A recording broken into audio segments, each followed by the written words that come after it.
Saya mulai ya. Assalamualaikum warahmatullahi wabarakatuh. Selamat malam semuanya. Oke, berarti masih fokus ya. Oke, kali ini jam 45 kita ambil untuk segi 1 karena besok masih ada kegiatan Semangat Fest ya. Jadi kami sudah bisa masuk di jadi 1 di masjid. Nah, di sini kita kedatangan tamu yang luar biasa, alumni kakak kelas kalian dari 2 tingkat atau bahkan yang kemarin baru lulus. Ini ada 2 universitas ternama di Indonesia, yaitu pertama ada UNDIP, yang kedua ada UIN Abdurrahman Wahid. Nanti akan dijelaskan presentasinya tentang UNDIP dan UIN. Yang pertama adalah dari UNDIP, kemudian yang kedua nanti berasal dari UIN. Nanti bisa perkenalan sendiri jurusannya apa. Insya Allah jurusan yang kita masuki alumni ini jurusan yang termasuk prospek kerjanya bagus dan termasuk jurusan besar. Untuk membarokkan waktunya ya, untuk langsung saja dari mungkin saya persilakan.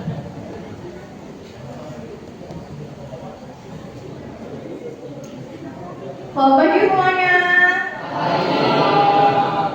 Halo semua. Mungkin kita perkenalan dulu ya. Kita dari UNDIP. Perkenalkan, sama saya Dia Kusuma Prameswari yang kerap disapa Anin. Aku dari jurusan Arsitektur, Fakultas Teknik Angkatan 2023. Yang ini ada rekan aku. Perkenalan dulu mungkin dari kanan. Oke, halo semuanya. Kenalin, aku Dina Amelia. Aku dari Prodi Informatika, Fakultas Sains dan Matematika, Universitas Diponegoro, Angkatan 2023. Salam kenal semuanya. Halo semuanya, selamat pagi. Perkenalkan, nama saya Kai. Saya dari Fakultas Perikanan dan Ilmu Kelautan dari jurusan Oceanografi, Angkatan 2024, Universitas Diponegoro. Halo semuanya, perkenalkan sebelumnya nama saya Muhammad Bukhari, biasa dipanggil Iskul. Saya dari Prodi Ilmu Perawatan, Fakultas Kedokteran, Angkatan 2023. Salam kenal semuanya. Ya, halo semuanya, perkenalkan saya Agun dari Fakultas Kedokteran, Program Studi Ilmu Perawatan. Salam kenal semuanya. Halo, selamat pagi semuanya. Perkenalkan, nama saya Gadi Pamungkas Jaya, Fakultas Ilmu Sosial dan Ilmu Politik, jurusan Administrasi Publik. Salam kenal semuanya. Oke, selamat pagi semuanya. Perkenalkan, nama saya Fadil Caksono, biasa dipanggil Delmi. Saya dari Fakultas Peternakan dan Pertanian, Prodi atau jurusannya Agribisnis Angkatan 2024. Salam kenal semuanya. Halo, selamat pagi. Perkenalkan, nama saya Valera Darepati. Saya dari Fakultas Perikanan dan Ilmu Kelautan, Prodi Manajemen Sumber Daya Perairan. Selamat kenal semuanya. Oke, kalian semua udah pada tahu kan? Mungkin kalian bisa diingat-ingat nih kakak-kakaknya siapa aja. Kalian mungkin kan juga ada jurusan yang kalian ingin nih. Nah, kalian mungkin bisa tanya-tanya lebih dalam nih satu persatu dan nanti bakal ada CP-nya di layar. Oke, nah sebelumnya nih aku pengen tanya dulu nih. Kalian tahu UNDIP nggak? Oke, kalian mungkin taunya di UNDIP itu ada Tembalang ya. Nah sebenarnya tuh UNDIP itu nggak cuma di Tembalang aja, jadi pelabuhan juga, terus juga di luar kota juga ada, kayak misalkan di Kabupaten Pekalongan itu ada di Kajen, terus juga di Kabupaten Batam itu ada di Bandar, terus juga ada di Jepara sama Rembang ya. Nah mungkin bisa di next nih. Oke, untuk di UNDIP sendiri itu ada banyak fakultas. Yang pertama itu ada Fakultas Teknik, itu fakultas aku sendiri, yaitu di Fakultas Teknik ini ada 12 departemen. Nah, di antaranya itu ada Departemen Teknik Sipil, Teknik Geodesi, Teknik Geologi, dan jurusan aku sendiri yaitu Departemen Arsitektur. Mungkin kalian masih bingung kan, kayak Departemen Arsitektur itu apa sih? Departemen itu apa? Mungkin kalian masih bingung ya. Nah, departemen itu sendiri kayak kumpulan dari program studi. Jadi program studi itu ada kayak S1 sama aja kayak jurusan. Program studi itu kayak S1, misalkan ini Departemen Arsitektur ya. Jadi di Departemen Arsitektur itu ada program studi S1 Arsitektur, terus juga ada program studi S2 arsitektur, terus juga ada program studi S3 arsitektur kayak gitu. Terus kalau mungkin kalian harus tanya kan, kayak arsitektur itu ngapain sih gitu kan? Mungkin kalian juga udah pada denger nih kayak arsitektur itu kayak ngerancang bangunan gitu. Emang ngerancang bangunan, tapi kayak lumayan susah juga ya karena harus menggabungkan konsep dan juga seni kayak gitu. Nah, kayak mungkin dari antara kalian ada yang pengen arsitektur nih, kalian pasti kayak bingung juga nih kayak aku pengen arsitektur tapi aku udah gambar gitu, aku gak suka matematika gitu. Sebenarnya tuh gak apa-apa, cuman kalau menurut aku nih di arsitektur ini gak terlalu matematikanya tuh gak terlalu dipakai. Jadi kayak bukan gak terlalu dipakai ya, maksudnya dipakai tapi sedikit aja gitu. Kayak misalkan gitu dari jalan ke bangunan, terus juga ya kayak gitulah, kayak ngitung bangunannya itu luasnya berapa gitu. Terus kalau untuk soal harus jago gambar nggak sih, sebenarnya itu nggak harus jago gambar karena di arsitektur itu bakal ada satu mata kuliah yang namanya itu gambar arsitektur di UNIF sendiri namanya gambar arsitektur. Itu tuh kayak apa ya namanya, kayak itu tuh gambar tentang kita tuh tahu cara gambar yang benar gitu. Kayak misalkan nih kita gambar dana tuh nggak sembarang gambar dana aja gitu, kayak gambar ada apa sih namanya, ada simbol-simbolnya gitu lah. Kayak misalkan mungkin kalian belum tahu juga ya tentang kayak tembok gitu, terus di tengahnya itu ada apa, garis tiga kayak gitu. Sebenarnya nggak harus jago gambar sih, karena kalau gambar sebenarnya bisa dilatih gitu. Karena kalau misalkan apa ya namanya, sekarang kan juga udah ada aplikasi canggih gitu, kayak apa ya namanya, kayak sekarang udah pakai untuk gambar denah 2D itu pakai aplikasi yang namanya AutoCAD, terus untuk 3D itu namanya pakai SketchUp, terus apa udah gambar kayak gitu. Jadi kalau aku nih nggak harus jago gambar, yang penting kalian suka aja sama gambar kayak gitu. Nah, mungkin setelah ini aku akan dijelaskan sama rekan aku. Lagi itu ada Fakultas Kedokteran, boleh dijelaskan oleh Kak Agung. Terima kasih Kak Ami. Oke. Nah, selanjutnya itu ada Fakultas Kedokteran dan teman-teman. Nah, mungkin dari teman-teman kok bingung, kok kakaknya keperawatan tapi masuknya Fakultas Kedokteran gitu. Nah, di UNIF itu lingkup ilmu kesehatan, salah satunya yang langsung ke pasien itu ikutnya itu Fakultas Kedokteran. Nah, di Fakultas Kedokteran itu ada 50 program studi. Itu meliputi S1 yang ada di tampilan di layar, kemudian ada S2, spesialis dan subspesialis S2 sampai S3 atau doktoral.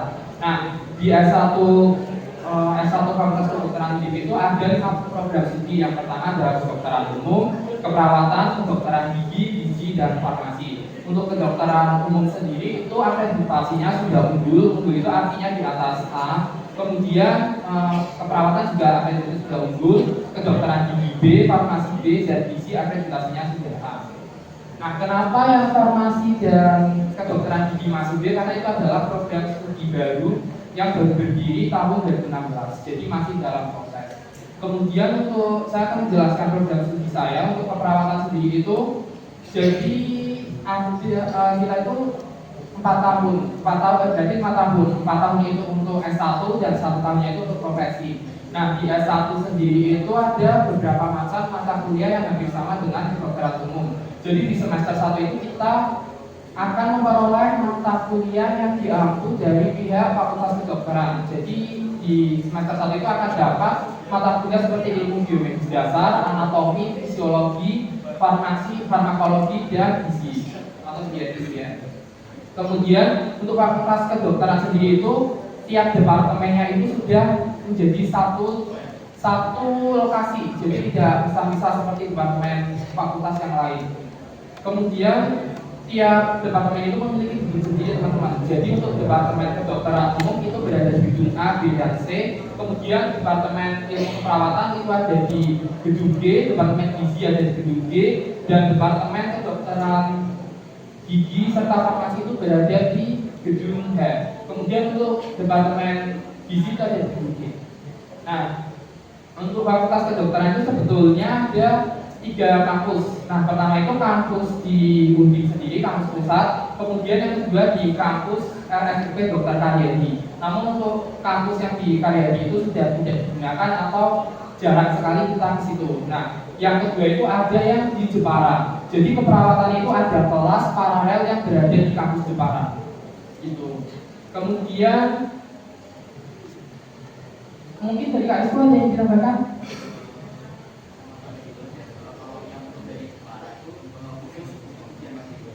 Ya, jadi untuk kelas Jepara itu untuk ujian mandiri. Jadi misal kita ujian mandiri ini keperawatan, nah itu kan ada kelas reguler atau kelas tembalang dan kelas Jepara. Nah, misal pilihnya kelas Jepara berarti kalian akan ditempatkan di Jepara. Namun nggak usah khawatir karena fasilitas di Jepara itu sama kayak fasilitas yang ada di tembalang, bahkan lebih bagus peralatannya karena itu baru. Kemudian juga dosen-dosennya sama semua. Jadi dosennya itu dari tembalang ke Jepara. Kemudian untuk Jepara itu sistemnya pakai sistem blok seperti kedokteran. Jadi 2 minggu mereka akan belajarnya itu mata kuliahnya sama terus.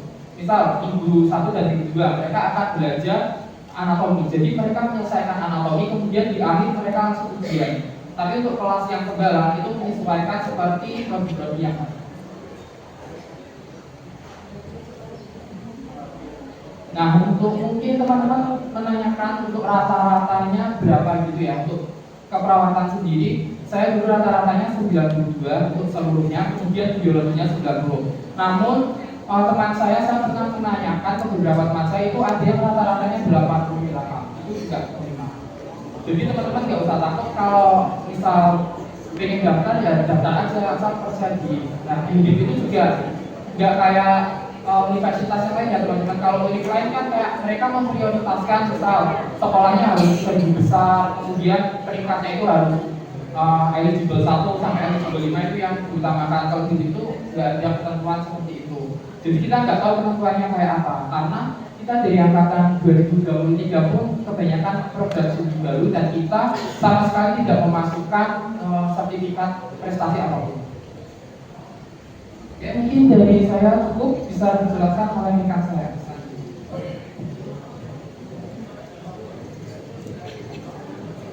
Oke, pertama halo teman-teman. Di sini saya akan menjelaskan fakultas ilmu sosial dan ilmu politik, yaitu fakultas saya.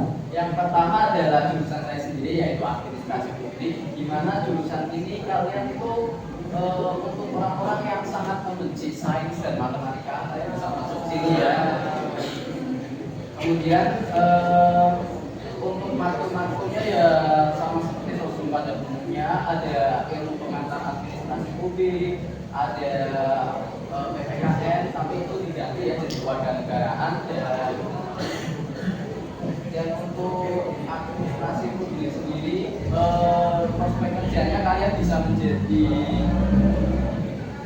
untuk seperti KMS atau BUMN kalian bisa ingin masuk administrasi publik. Kemudian selanjutnya adalah jurusan ilmu komunikasi, di mana ilmu komunikasi ini matkulnya untuk semester awal sama seperti jurusan-jurusan lainnya yang berada di FISIP, tetapi untuk prospek kerjanya berbeda. Yang kalian bisa menjadi sebagai komentator untuk acara TV swasta dan lain sebagainya. Kemudian selanjutnya adalah ilmu pemerintahan. Ilmu pemerintahan di sini kalian untuk yang ingin menjadi konsultan politik seperti di acara-acara TV, hiburan dan lain sebagainya, itu kalian bisa masuk ke ilmu pemerintahan. Itu proses kerjanya sangat bagus. Kemudian fakultas selanjutnya adalah ekonomi dan bisnis, di mana jurusannya adalah akuntansi dan ekonomi manajemen dan lain sebagainya.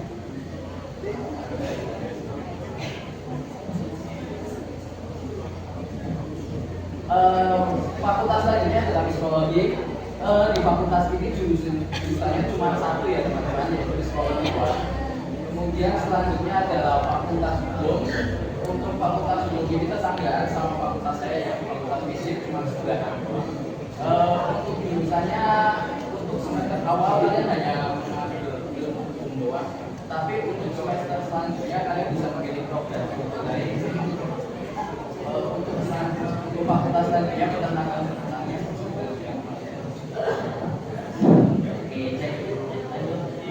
Untuk selanjutnya adalah fakultas peternakan dan juga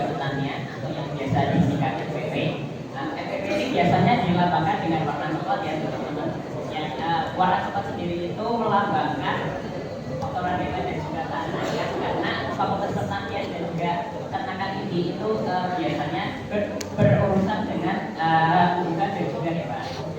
Untuk prodi atau jurusan-jurusannya itu ada 4. Yang pertama itu ada peternakan, yang kedua itu ada agroteknologi, kemudian ada teknologi pangan, dan yang keempat ada agribisnis. Nah, mungkin aku mau jelasin sedikit di tiga prodi awal dulu. Yang pertama itu ada peternakan. Peternakan yang sudah jelas dari namanya peternakan. Nah, di peternakan ini itu kalian akan lebih kayak ngurusin atau belajar dan mengurus hewan-hewan ternak seperti sapi, kemudian kambing, unggas, dan ada kucing. Kemudian ada agroteknologi yang kedua.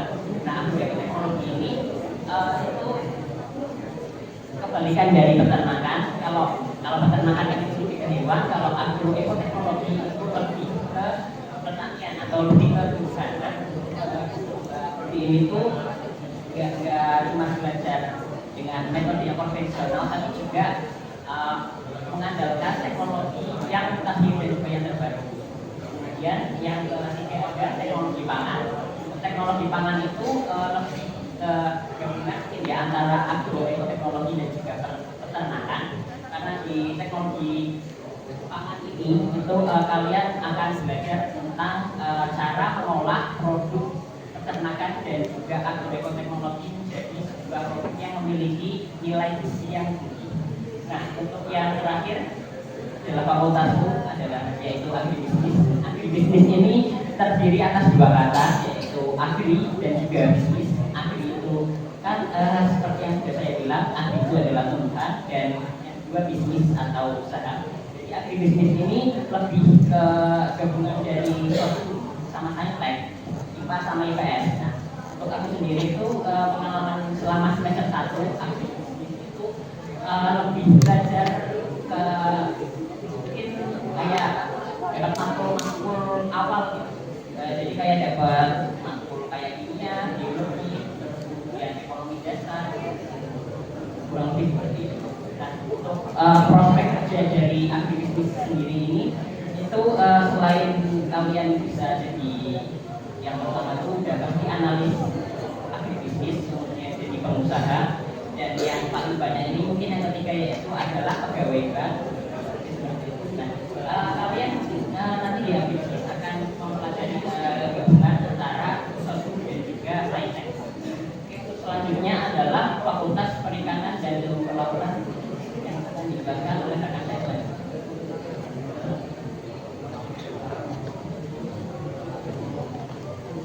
Halo, selamat pagi semuanya. Sebelumnya perkenalkan nama aku Kai. Jadi di sini aku bakalan ngejelasin apa sih jurusan oceanografi itu. Jadi jurusan oceanografi itu jurusan yang buat memprediksi seperti apa aja sih yang ada di laut, terus mencari energi alternatif apa aja yang ramah lingkungan, dan juga bisa menjaga ekosistem yang ada di laut juga. Untuk program studinya sendiri itu di fakultas aku, di prodi aku tuh ada biologi laut, dan juga analitik air laut, pasang surut, dan gelombang laut. Dan itu semua itu memiliki prospek kerja yang luas. Contohnya tuh untuk oceanografi sendiri, kemarin itu aku pernah lihat di Freeport, mereka itu membuka lowongan pekerjaan buat oceanografi. Jadi buat kalian yang tertarik sama kayak pertambangan, offshore gitu-gitu, mungkin kalian bisa banget masuk oceanografi ini. Terus selanjutnya ada aquaculture. Untuk aquaculture itu sebenarnya sama aja kayak oceanografi, cuman kalau aquaculture sendiri itu lebih ke perikanannya ya, lebih ke perikanannya. Terus selanjutnya untuk manajemen sumber daya dan perairan. Untuk manajemen dan sumber daya perairan itu dia mengurus seperti ya sama sumber daya dari perairannya itu sendiri. Untuk oceanografi itu juga sebenarnya kalau ditanya prospek kerja itu luas banget, bisa juga jadi PMKG karena kita juga bisa memprediksi seperti laut yang gelombangnya itu akan seperti apa nanti.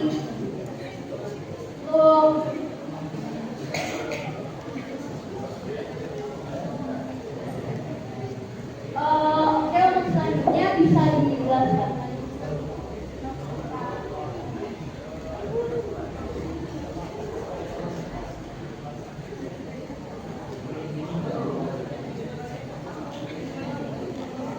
Untuk Fakultas Ilmu Budaya itu kita ada sastra Inggris, sastra Jepang, dan ilmu perpustakaan. Untuk sastra Jepang sendiri kayaknya kalau di UNIF itu bahasa dan kebudayaan Jepang, jadi kayak lebih ke bahasa. Terus untuk sains dan matematika, di kita itu ada prodi matematika, terus informatika, statistika, fisika, dan juga kimia. Terus untuk kesehatan masyarakat itu ada kesehatan masyarakat dan K3 dan lain sebagainya.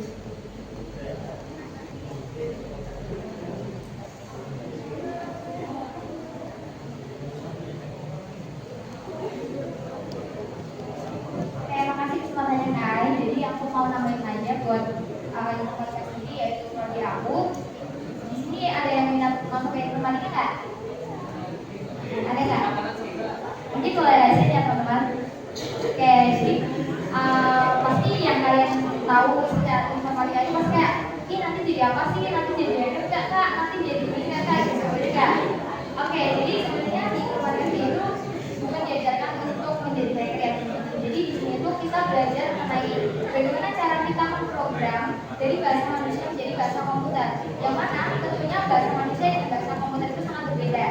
Dan tugas kita di sini itu mengubah bahasa manusia menjadi bahasa komputer yang nantinya itu kita dapat dimengerti oleh si komputer itu komputer sendiri itu.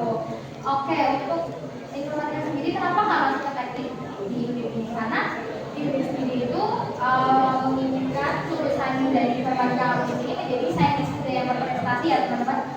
Oke, untuk alumninya sendiri itu kemarin kakak-kakak tingkatku sendiri itu banyak yang udah diterima di Samsung, terus banyak yang diterima di Telkomsel juga. Jadi peluang kerjanya itu sangat banyak. Selain itu kita juga bisa remote working. Jadi kita bisa fleksibel nih mau pergi di mana aja, work from cafe, work from home itu sangat fleksibel banget. Jadi prospek kerjanya itu sangat luas. Terus di informatika sendiri itu nantinya tuh bakal mempelajari mengenai kayak logical informatikanya bagaimana, sistem operasi pada komputer itu bagaimana, organisasinya itu bagaimana, dan keamanan dan jaringannya itu sendiri serta bagaimana sih cara kita mengelola data agar nantinya tuh datanya itu sesuai dengan kita minta. Selain itu juga kita diajarkan bagaimana menyimpan data pribadi kita agar kita tidak terkena serangan cyber seperti yang kemarin yang ransomware ya teman-teman. Mungkin itu aja. Kalau misalkan ada yang ingin ditanya lagi boleh tanya aku. Terus kalau rata-ratanya itu kalau aku sendiri aku jangan udah SMBP rata-rata itu sekitar 91,6. Tapi kemarin yang aku tahu angkatan 24 itu ratanya sekitar 94,11 ya. Tapi temanku ada juga kok yang rata-ratanya 89 dia berhasil masuk juga jalur SMBP. Jadi jangan terkecil hati ya teman-teman. Oke, mungkin itu aja bisa dilanjutkan sama. Oke, lanjut di sekolah vokasi ya teman-teman. Jadi sekolah vokasi itu terdiri dari dua, yang mana yaitu yang pertama bidang saintek dan yang kedua itu bidang sosial. Di bidang saintek sendiri itu ada politeknik industri, perancangan tata ruang dan pertahanan serta lain sebagainya. Kemudian di bidang sosial sendiri itu ada akuntansi perpajakan, kebetulan alumni jangan juga ada yang masuk jalur SMBP, kemudian ada manajemen administrasi, logistik dan lain sebagainya. Mungkin bisa. Oke, seperti yang udah dijelaskan sama Kak Ayu tadi kan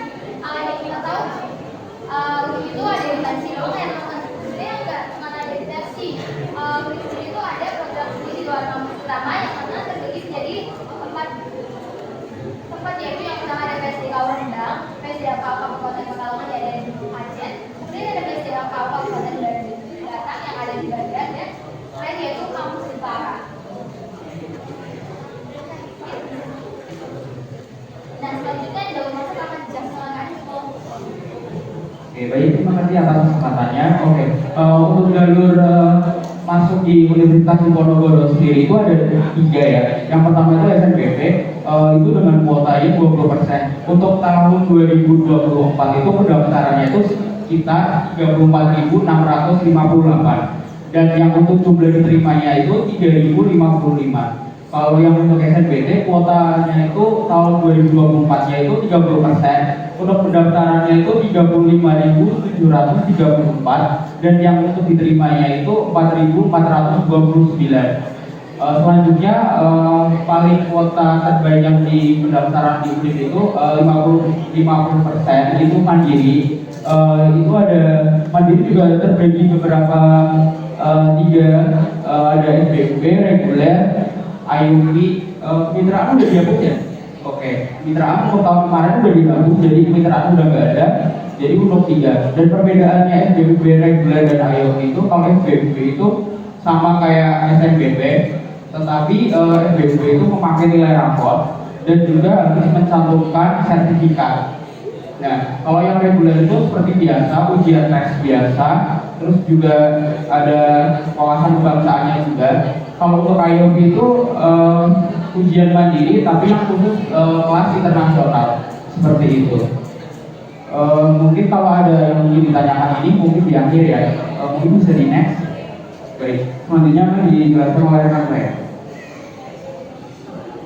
Oke, selanjutnya adalah penjelasan tentang 20 ton PTN versi SNBP 2024, di mana pendaftaran terbaiknya kampus kita adalah nomor 2 ya guys, dari seluruh Indonesia, yaitu berjumlah pendaftarnya 34.658. Untuk selanjutnya adalah rata-rata nilai UTBK di kampus kita, yaitu Universitas Diponegoro, di mana berjumlah 653,26. Oh iya, untuk UTBK kali ini kalian tidak perlu peduli walaupun kalian dari Saintek tapi ingin masuk Zoom, kalian tidak usah peduli sama hal seperti itu. Soalnya yang terpenting adalah nilai UTBK kalian sekitar segini sudah bisa masuk ke semua fakultas ataupun jurusan ya teman-teman.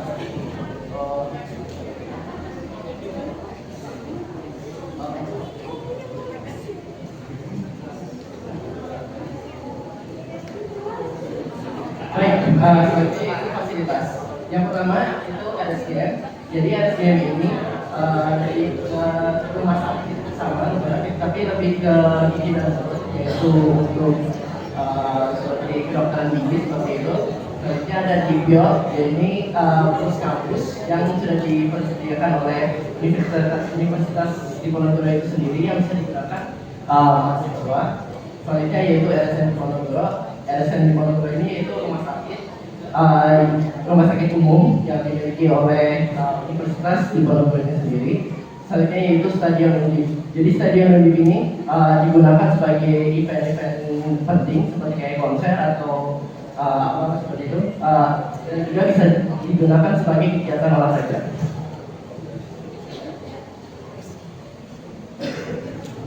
Oke, selanjutnya yaitu Rusunawa. Rusunawa Undip ini kalau kalian yang nggak mau ngekos atau apapun, ada Rusunawa Undip bisa digunakan sebagai ya seperti kos lah.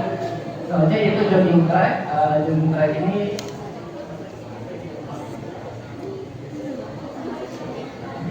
jadi jogging track ini biasanya digunakan buat tugas, juga bisa buat nongkrong seperti itu.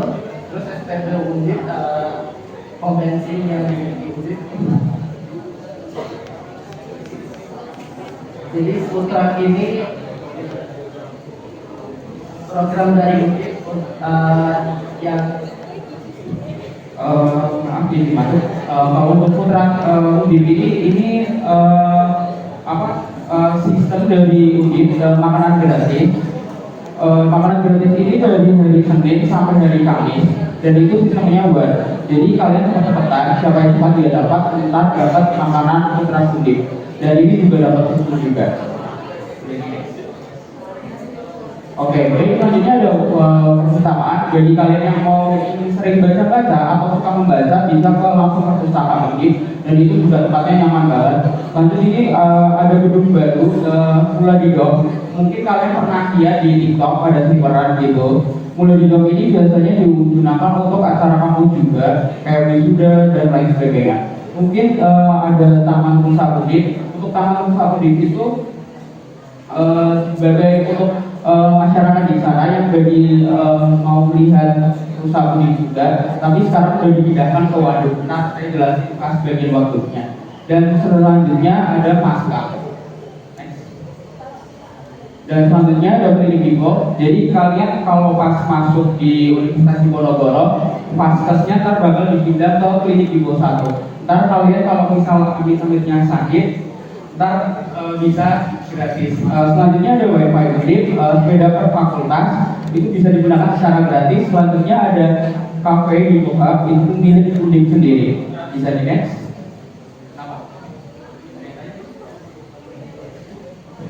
Oke, selanjutnya waduk. Waduk ini juga bisa untuk jogging juga, dan untuk perusahaannya juga udah dipindahkan ke sini. Untuk ICT biasanya untuk expo kampus, student center untuk mahasiswaan juga, dan KM. Dan untuk auditorium Prof Sudarto itu untuk tempat mahasiswaan juga, dan saya pas dulu mengambil alpek juga di gedung Prof Sudarto. Dan untuk terakhir ada gedung parkir bersama.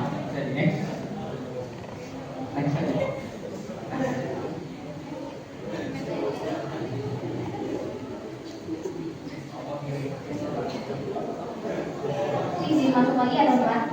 Sebelum kita mengakhiri PPT-nya, aku sedikit mau bahas dari beasiswa di industri. Itu ada beasiswa yang namanya KIPKA. KIPKA itu di UNIP terbagi menjadi dua skema ya teman-teman.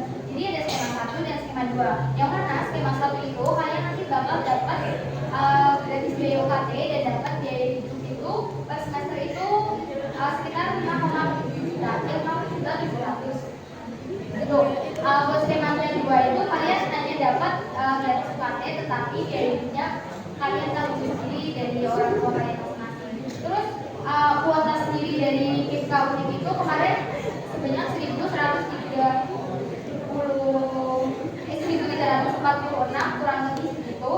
Jadi kalian jangan minder mengenai biaya UKT yang ada di UNIP. Mungkin kalian bisa coba aja. Buat syarat dan berkas-berkas lebih lanjutnya kalian bisa cek aja di kuliah.com. Itu nanti bakal ada persyaratannya jelas dan timeline-nya tuh kapan aja buat pendaftaran, pengumumannya dan berkasnya itu lebih lengkap banget teman-teman. Jadi mungkin kalian bisa cek sendiri aja. Oke, itu aja dari aku. Mungkin aku bakal kembali ke moderator kita yaitu Kak Amin, Pak Sakti.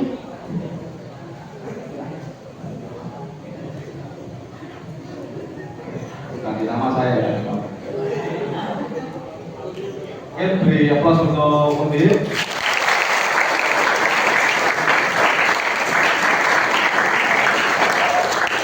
Oke, Undip ya. Masih banyak. Oke, assalamualaikum warahmatullahi wabarakatuh. Selamat pagi semuanya. Oke, jadi kita berlima dari kampus UIN Kiai Haji Abdurrahman Wahid Kota Pekalongan. Kita dari angkatan 2024 semua, dan kita masing-masing beda fakultas, ada yang sama juga. Tapi kita ada beda fakultas, 3 fakultas, dan 1 fakultasnya masih berhalangan, jadi masih soft biasanya. Dan sebelum kita mempresentasikan, izinkan saya memperkenalkan diri. Perkenalkan, nama saya Agil Maulana Syaki, biasa dipanggil Agil. Saya dari program studi Hukum Keluarga Islam. Oke, perkenalkan, nama saya Alfian Mukhtar dari Alhamdulillah, panggil saja Alfian, dari Fakultas Ekonomi Bisnis Islam, jurusan Akuntansi Syariah. Nama saya Maulana Asriani dari program studi Sains Data dari Fakultas Ekonomi dan Bisnis Islam. Perkenalkan, nama saya Destanti dari jurusan Pendidikan Agama Islam dan ilmu keguruan. Perkenalkan, saya Muhammad Bustan Harijan dari Prodi Tadris Matematika, Fakultas Tarbiyah dan Ilmu Keguruan.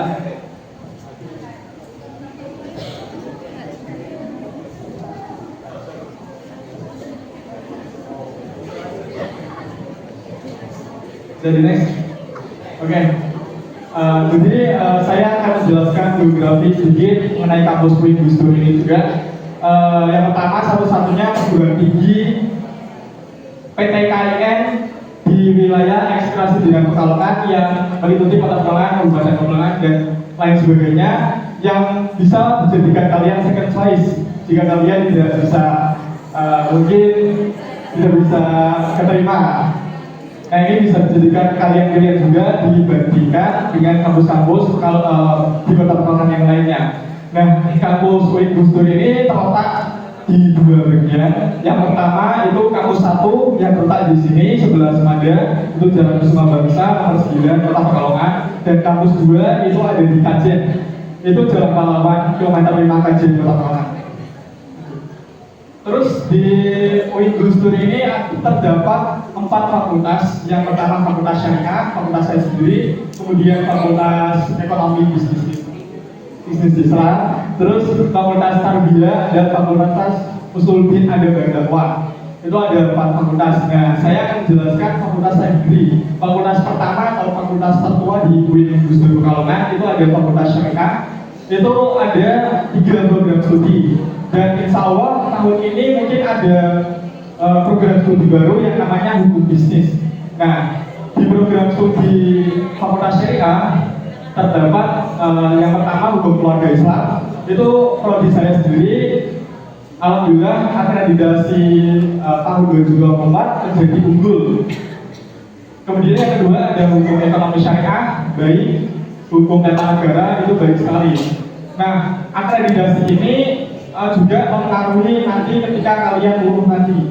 Jadi nanti ketika kalian lulus, kalian akan dijadikan pertimbangan bahwa program studi itu terakreditasi apakah A, apakah unggul, atau baik sekali, atau baik saja. Nah, saya akan sedikit menjelaskan mengenai mata kuliah yang ada di ketiga prodi ini.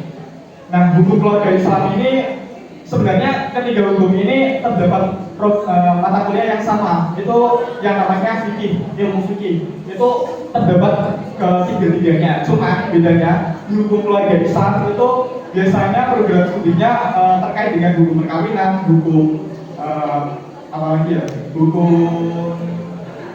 akad nikah, terus hukum anak, perlindungan anak, terus hukum hak waris, itu terdapat di hukum keluarga Islam. Terus hukum ekonomi syariah itu biasanya ada hukum perpajakan, terus terkait dengan hukum administrasi negara itu juga ada di hukum ekonomi syariah. Terus yang kemudian hukum tata negara itu seperti namanya itu mengurusi terkait dengan pengelolaan negara, seperti hukum politik, terus hukum administrasi negara itu ada di hukum tata negara. Dan prospek kerja di bidang hukum ini juga sangat luas. Yang salah satunya itu bisa menjadi jaksa, bisa menjadi hakim, bisa menjadi kayak di hukum keluarga Islam ini bisa kayak Kementerian Agama, terus peradilan agama itu bisa berpeluang besar menuju ke sana.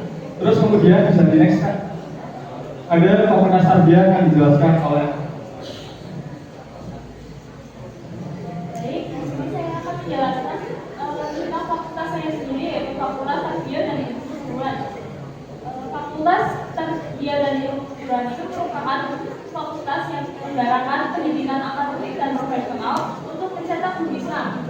Dan di dalam Fakultas Tarbiyah dan Ilmu Keguruan ini ada beberapa prodi. Yang pertama itu S1 Pendidikan Agama Islam, itu prodi saya sendiri.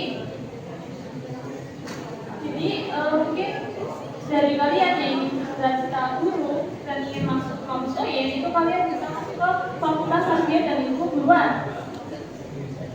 Mungkin di sini saya akan sedikit menjelaskan beberapa mata kuliah yang aku dalam, khususnya di prodi Pendidikan Agama Islam itu ada nama dan fikih itu kayak fikih ibadah atau fikih muamalah. Yang kemudian ada ilmu hadis, juga tidak lupa bahasa Indonesia dan PKN itu biasanya setiap prodi itu pasti ada mata kuliah bahasa Indonesia dan PPKN.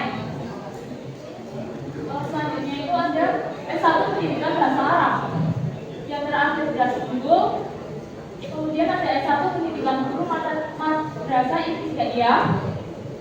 Selanjutnya ada S1 pendidikan Islam anak usia dini. Selanjutnya ada S1 tadris bahasa Inggris. Ada S1 tadris matematika. Mungkin untuk prodi dari tadris matematika akan dijelaskan.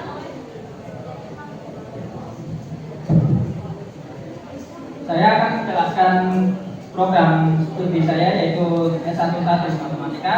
S1 Tadris Matematika ini emang didesain untuk menjadi pendidik matematika, dan untuk mata kuliahnya sendiri itu menyangkut terkait mata kuliah SMP dan SMA. Cuman bedanya di sini di S1 Tadris Matematika ini lebih kompleks dan terperinci, seperti bagaimana asal usul rumus itu didapat, bagaimana angka itu didapat.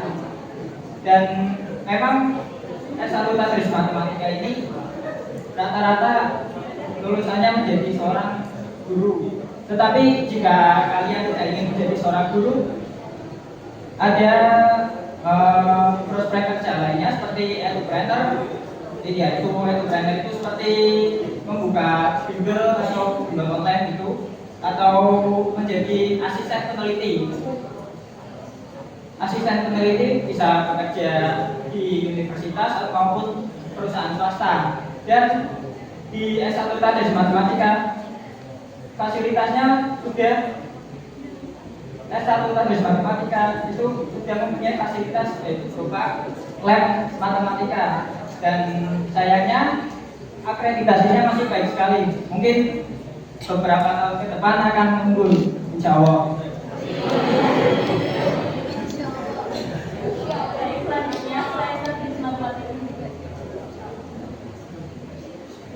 Itu ada tadris bahasa Indonesia. Nah, tadris bahasa Indonesia ini merupakan prodi baru 1 tahun yang lalu. Tahun 2022 berarti. Nah, kemudian, walaupun kalian ini dari negeri, jika kalian ingin masuk ke itu, nggak usah minder kayak maksudnya nanti pasti hubungannya sama mbak santri dan mas santri, itu nggak masalah. Yang penting nanti kalian di sana itu fokus belajar di prodi kalian masing-masing. Berikutnya ada fakultas Uludin Adat dan Dakwah. Saya akan menyebutkan beberapa program studi dari fakultas ini. Yang pertama itu ada S1 Ilmu Al-Quran dan Tafsir. Itu yang akan dilatih itu A. Kemudian ada Ilmu Hadis yang akreditasinya unggul. Kemudian ada S1 Tasawuf dan Psikoterapi yang akreditasinya unggul. Kemudian ada S1 Komunikasi dan Penyiaran Islam, yaitu akreditasinya baik. Kemudian ada S1 Bimbingan Pernikahan Islam yang akreditasinya unggul. Yang terakhir itu ada S1 Manajemen Dakwah yang akreditasinya baik. Selanjutnya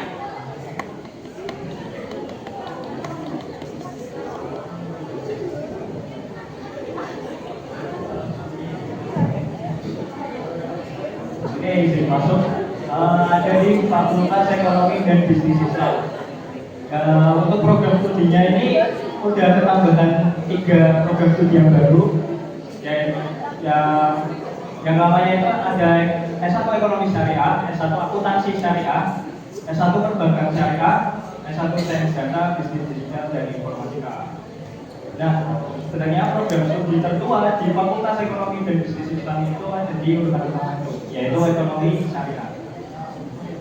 Mungkin untuk di Ekonomi Syariah itu intinya ya kayak sebuah program studi yang isinya itu tentang ekonomi yang berkaitan dengan keislaman.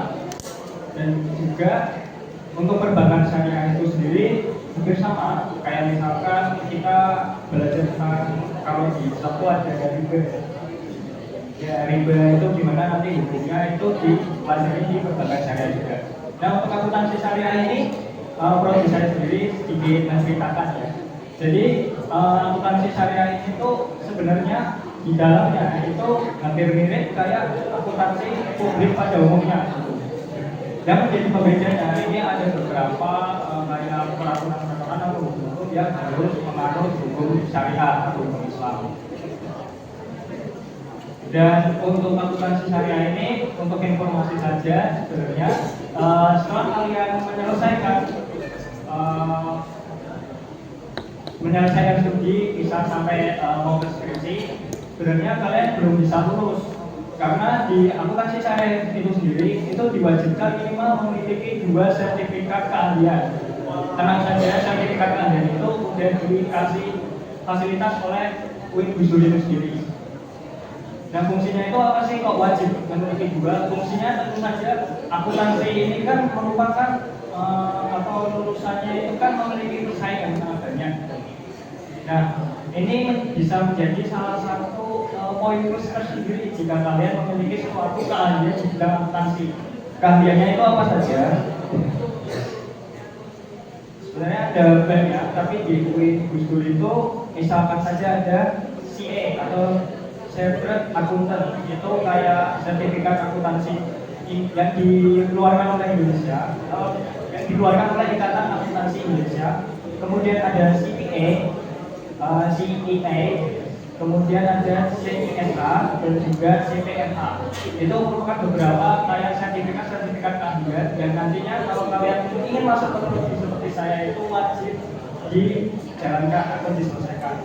Untuk masa studi dari keahlian itu sendiri juga beda-beda. Sama kayak yang CPA itu atau yang basic itu sekitar 3 bulanan.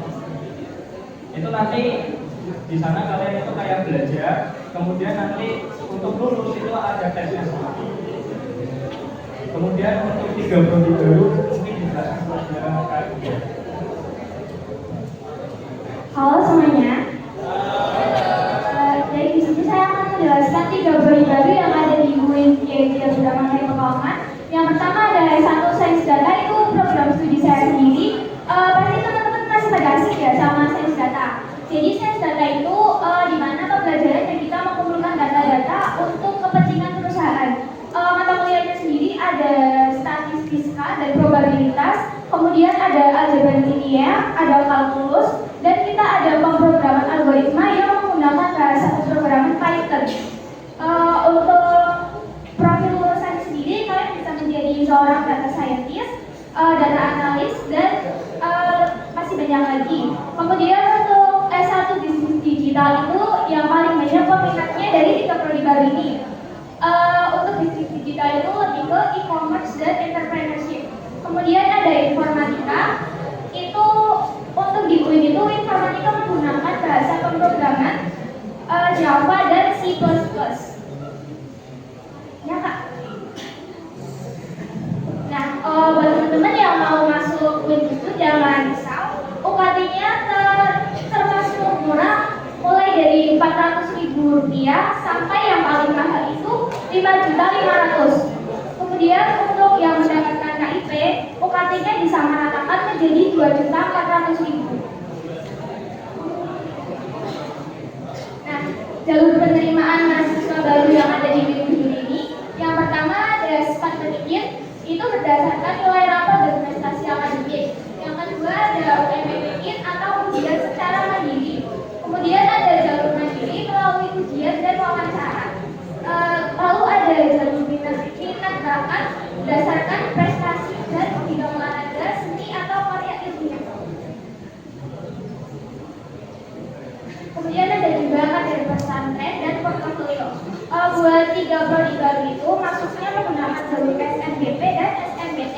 Dan nantinya 2026 itu 3 prodi baru itu lepas dari Fakultas Ekonomi dan Bisnis Islam. Jadi kita ada fakultas sendiri yaitu Sains dan Teknologi atau disebut dengan Saintek. Selanjutnya, ya silakan dijelaskan oleh Kak Ibu. Mungkin bisa di sebelumnya sebelumnya lagi Nah, saya sedikit mengulik lagi terkait dengan jalur penerimaan.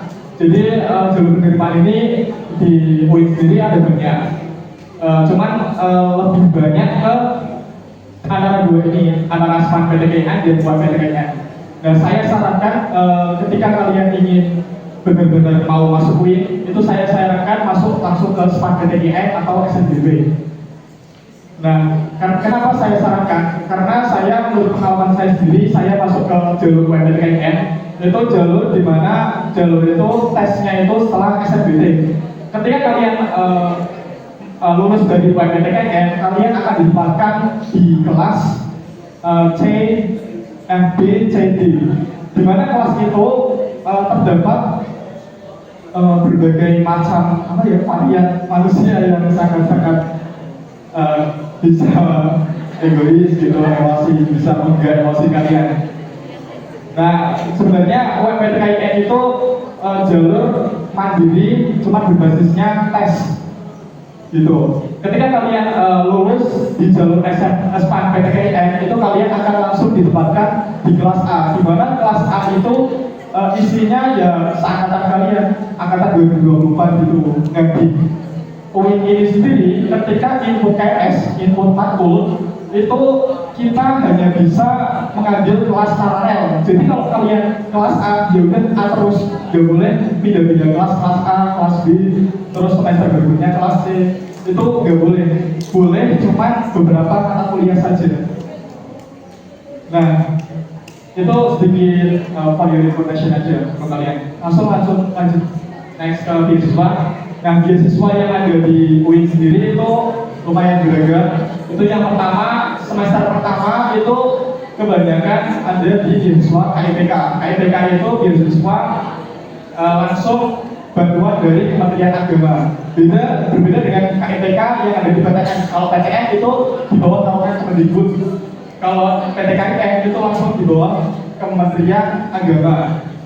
Nah, di persyaratan KIPK ini sendiri itu lumayan banyak juga, dan juga persyaratan ketika semester selanjutnya bagaimana. Beasiswa KIPK ini apa ya? Ya apa? Ya, nama itunya dapatnya itu 6,2 juta. Nah, 6,2 juta ini terbagi menjadi 2,4 itu untuk membayar KT, dan 4 sisanya itu untuk biaya hidup kalian, biaya kampus atau biaya keperluan kalian. Jadi 4,2 itu kalian terima bersih selama dari semester 1 sampai semester 8. Nah, akan tetapi beasiswa KIPK ini juga akan dijadikan pertimbangan ketika kalian IPK-nya terus menurun dan ada patokannya hingga 3,2 minimal IPK-nya di beasiswa KIPK sendiri. Nah, beasiswa KIPK ini terdapat patokan kayak harus mengirim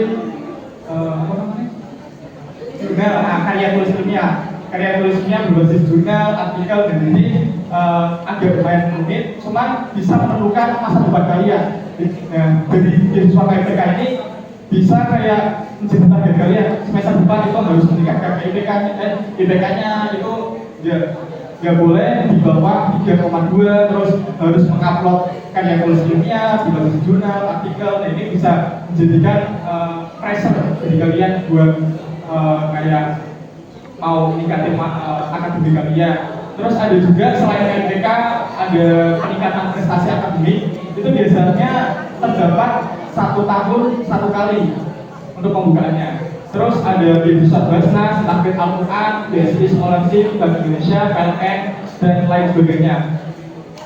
Selain KIPK itu dibuka biasanya pada semester 3. Jadi kalau kalian semester pertama itu tidak ada pembukaan yang namanya Bank Indonesia, PLN, karena itu ada syarat IPK-nya.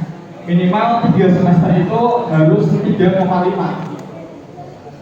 Nah, kemudian mungkin cukup beasiswa, kemudian ada unit kegiatan mahasiswa atau UKM, itu biasa disebut dengan ekskul kalau di sini. Cuman ekskul di univ ini sudah berbasis sudah setara dengan organisasi. Nah, UKM sendiri ada dibagi menjadi dua, UKM fakultas sama UKM universitas. Nah, bedanya apa? Bedanya UKM universitas itu mencakup semua universitas. Jadi fakultas yang ada di universitas itu bisa masuk ke UKM tersebut. Nah, beda dengan UKM fakultas. Kalau UKM fakultas ya cukup di fakultas sendiri. Misal fakultas syariah itu ada UKM yang namanya UKM juga, UKM peradilan semu, terus UKM KTI, ada UKM apa lagi ya? Ada UKM DAI ya, kalau nggak salahnya. Di UKM fakultas ini ya yang daftar itu ya yang prodi yang ada di fakultas itu sendiri. Dia bisa mau prodi dari fakultas tarbiyah FTIK itu mendaftar ke UKM fakultas syariah itu nggak bisa. Nah, itu bisa dilihat sendiri berbagai macam UKM yang ada di UKM universitas atau UKM fakultas. Bisa. Kemudian ada fasilitas yang tersedia di UIN Gus Dur akan dijelaskan oleh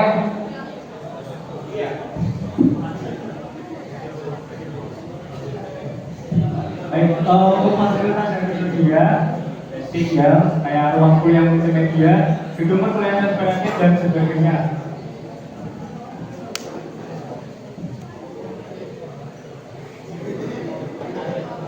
Ya, ini ada banyak lah ya fasilitasnya di sini, dan juga ada yang terbaru ya di fasilitas itu ada gym. Ya, jadi kalau kalian ingin nge-gym itu bisa di gedung kota. Ya, gedung Fasya, Fakultas Syariah itu ada gym. Oh ya, kemudian ada gedung baru ya, yang dimana penggunanya baru dari angkatan kita ya, jadi baru fresh itu namanya gedung student center itu gede. Ya kayak apa? Dan fungsinya basic kan, bagi juga kemudian acara-acara penting. Kayak kemarin kayak ada acara contohnya seminar bulan inklusif keuangan itu dari OJK itu juga menggunakan KSD.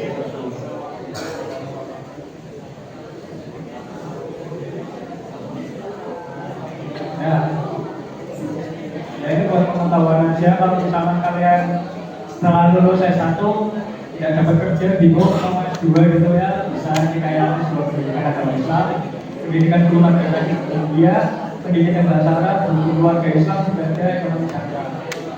Dan ini akreditasinya udah ya baik, ada yang unggul untuk keluarga Islam.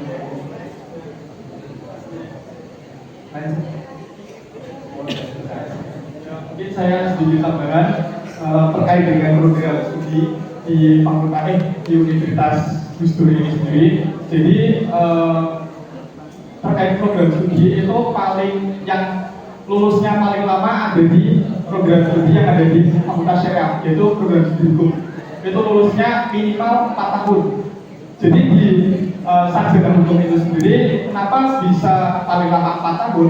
Karena ada kayak program yang namanya PPL, itu praktek kerja lapangan, itu minimal 2 kali diselenggarakan. Berbeda dengan program studi yang lainnya seperti yang ada di FTIK, yang ada di IB, itu cuma 1 kali PPL-nya. Jadi kalau lulusnya semester 6 itu bisa saja.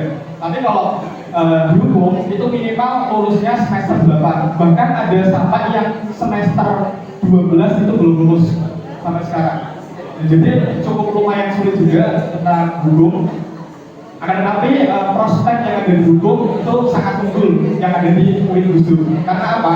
Karena program studi hukum itu sudah berjalan sejak lama, bahkan sejak UIN itu didirikan. Itu pertama ada di Fakultas Syariah. Jadi ketika UIN itu berdiri, itu fakultas yang pertama didirikan itu Fakultas Syariah. Jadi hukum itu termasuk program studi yang paling lama yang ada di UIN Gus Dur, dan prospek kerjanya juga lumayan banyak, dan juga kerjasama yang ada di UIN itu juga lumayan sudah berbagai macam. Jadi ketika kalian kuliah khususnya di FEBI ya, di FEBI itu kerjasama antar perusahaan yang ada di baik kampus antara perusahaan itu sudah banyak. bahkan sudah sampai ke luar negeri, ada yang ke Filipina kuliah pertukaran mahasiswa sampai Filipina, sampai Mesir itu ada. Jadi jangan dilakukan lagi untuk kualitas juga di UIN Gus Dur itu sudah sebanding dengan PTKM yang lainnya. Mungkin cukup sekian dari paparan universitas dari kampus UIN Gus Dur. Terima kasih atas partisipasi dan juga antusias yang ada pada teman-teman. Kurang lebihnya mohon maaf. Bila itu berjasa. Assalamualaikum warahmatullahi wabarakatuh. Ya.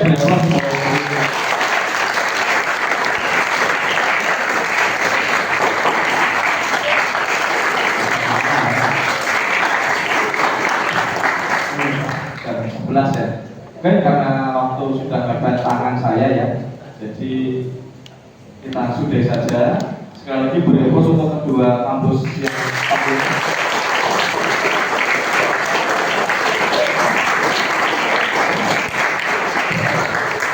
sudah selesai. Saya akhiri. Apabila ada kesalahan saya minta maaf yang sebesar-besarnya. Saya akhiri. Wassalamualaikum warahmatullahi wabarakatuh. Silakan kembali ke kelas kalian masing-masing.